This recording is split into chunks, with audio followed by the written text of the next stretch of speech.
मित्र चांगले मिळण्यासाठी सर्व गोष्टी पुण्यानच मिळतात आणि आपलं रक्षण पुण्य करत असतं. लक्षात ठेवा. तुम्ही कधी संकट आलं तर म्हणणार बरं झालं बाबा आमचं काहीतरी पुण्य. कोणी कोण म्हणते आमच्या आई वडिलांचं पुण्य म्हणून वाचलो. हो, तुम्हाला पक्क माहिती आहे की पुण्य हे आपलं रक्षण करत असतं आणि म्हणून आपण पुण्य कशात आहे ते विचार केला पाहिजे. थोडंफार पर उपकार करणे. अनुसूया मातेनं आवर्षण पडलं दुष्काळात काय करावं. आपण तपश्चर्या करून शक्ती प्राप्त करून घेतली. धर्मात शक्ती आहे बरं का. सर्व धर्मावर आधारित आहे. शांती, समाधान, सुख. माऊली म्हणतात जे तर स्वधर्म बुडाला ते तर सर्व सुखाचा थारा मोडला. तुम्ही अधर्म करा, अधर्माच्या द्वारे पाप होतं. बघा तुम्ही शास्त्रामध्ये निषिद्ध कर्म जेव्हा जेव्हा घडतं ना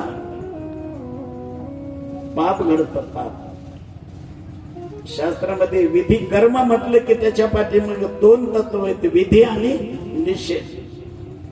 कर्म करा पण विधी न करा. निषेध कर्म केले की अधर्म घडतो आणि मग पाप घडतं.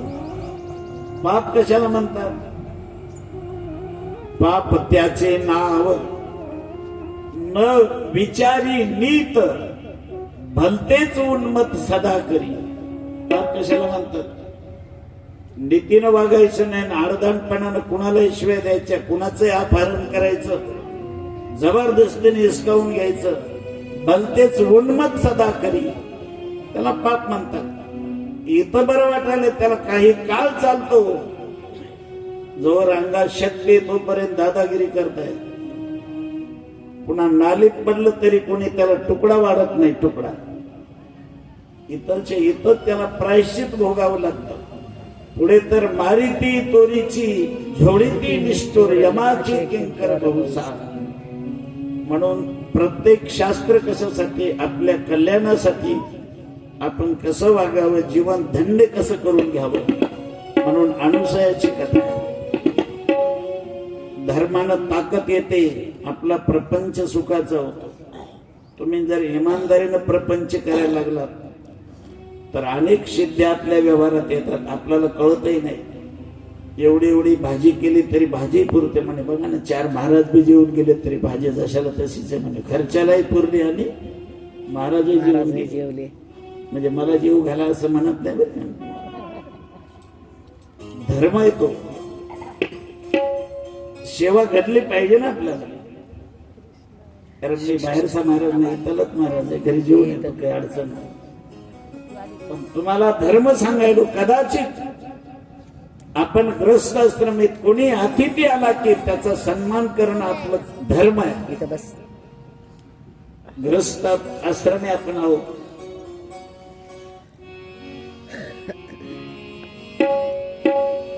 अनुसूया मातेला सिद्ध्या प्राप्त होत्या. संकल्प केला की देव तो संकल्प पूर्ण करत होता.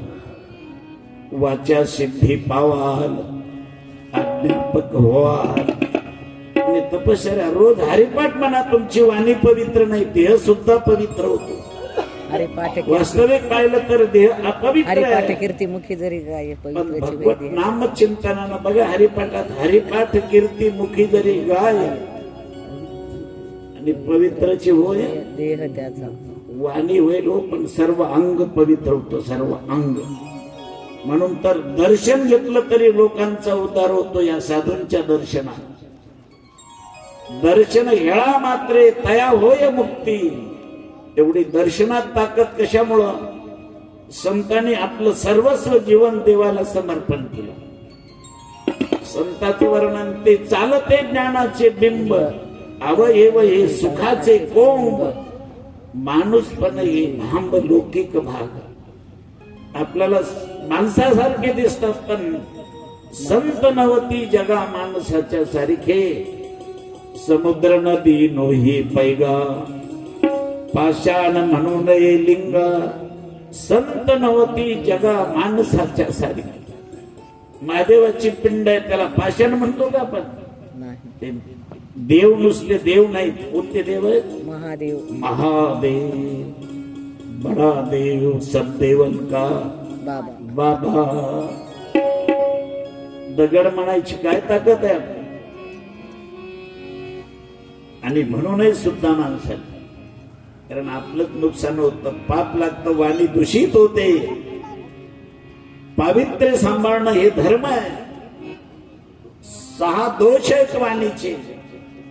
13वा अध्याय ज्ञानेश्वरीचा काढा. आटो वेगो विंदाणू अशा शंका प्रतारणू हे न्यासिले अवगुणू जय वाचा. एक एक आटो वेगो विंदाणू अशा शंका प्रतारणू. आता हे सर्वांचं वर्णन सांगत नाही बरं का, 1-2 सांगतो. आटो म्हणजे आकडून बोलणे. काही काय माणसाला बोलतात आकडून. एखाद्याला विचारलं, अहो म्हणे त्या शामरावजीचं घर कुठे नाही. हा म्हणलं त्याच्यानेच आलोय म्हणलं. तिथेच राहू दे, कोण नाही. काय बिघडलंय माहिती आहे ना, घर सांगा ना, या गल्लीत आहे असं. पण आकुड असतात वागणार. पप्पा आहेत तिकडे ते. काही काय बोलतात पण त्यांचं बोलणंच कळत नाही. वेगानं बोलायचं. हे वाणीचे दोष आहेत बरं का. माऊली म्हणतात, अरे माझ्या मुखातून ज्ञानेश्वरी गीतेवर भाष्य करण्याची शक्ती कशात प्राप्त झाली.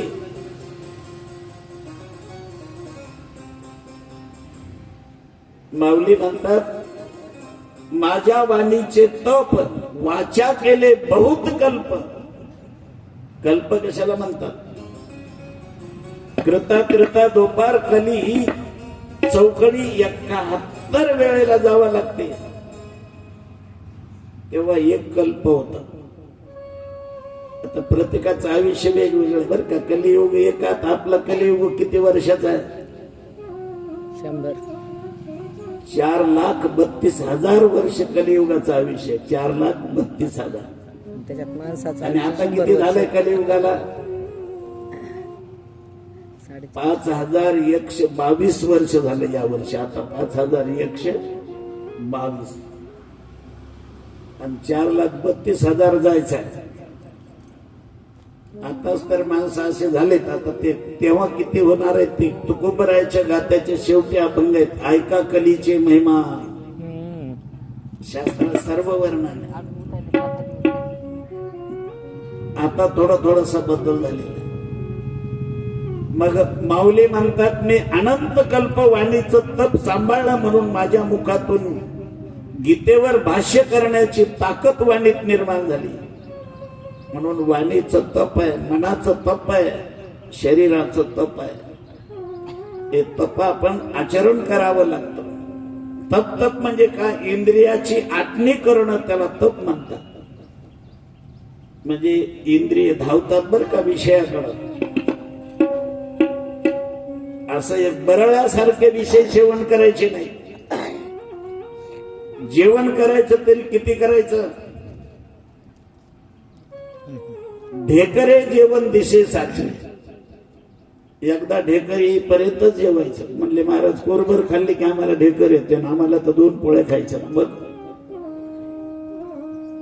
पुन्हा कोणाला ढेकर येते ना, काय 2 कोरभर खाल्ले ढेकर आलं. म्हणजे बंद करायचं, आणखी भूक राहिले ना.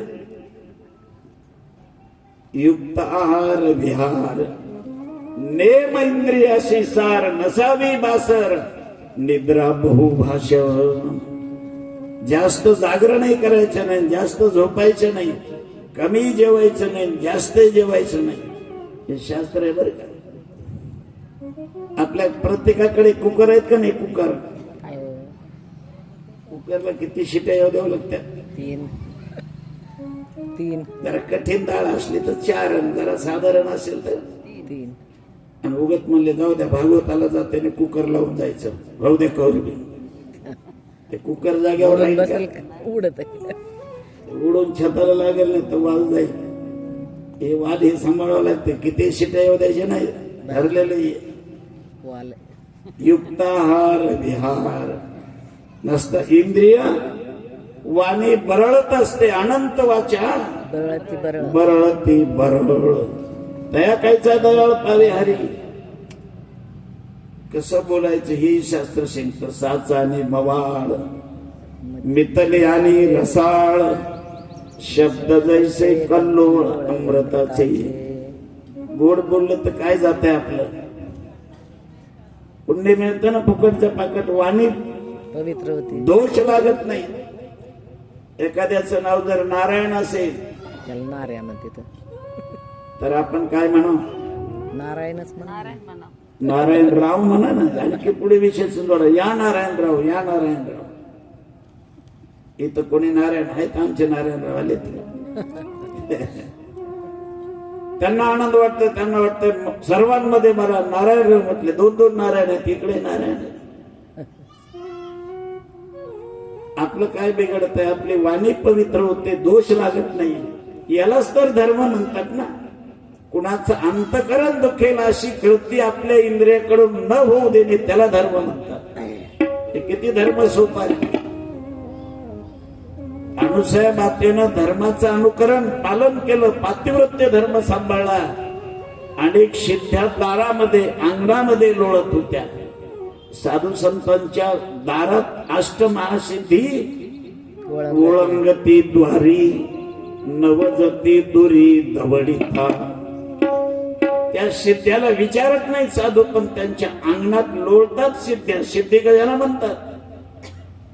त्याला भूकच लागत नाही, तहानच लागत नाही, अशी सिद्धी त्यांना प्राप्त होते. काही मिळवावं अशी अपेक्षा नाही, त्यांच्या दारातच प्राप्त होत. अशी एवढी स्थिती आहे त्या आपल्या धर्मामध्ये. तुम्ही जर धर्मानं वागत असाल तर 5 किलो जर तुम्ही दळून आणलं तर किती दिवस पुरते? माय म्हणे किती दिवस झालं दळून आणले. तसंच म्हणे डब्यामध्ये पीठ आणखी. बहीण बी येऊन गेली म्हणे, मावशी बी येऊन गेली. आपल्याला तर पीठ म्हणजे झालंच वाटते, पण आणखी तसंच आहे. कशामुळे आहे? सिद्धे प्राप्त झाले. लक्ष्मी सारखं वागावं लागतं. अवदासासारखं वागलं की पुरतच नाही. बाई हे लक्ष्मीचं स्वरूप आहे. अनुसया मातेनं पातिव्रत्य धर्माचं पालन केलं. धर्माचे पालन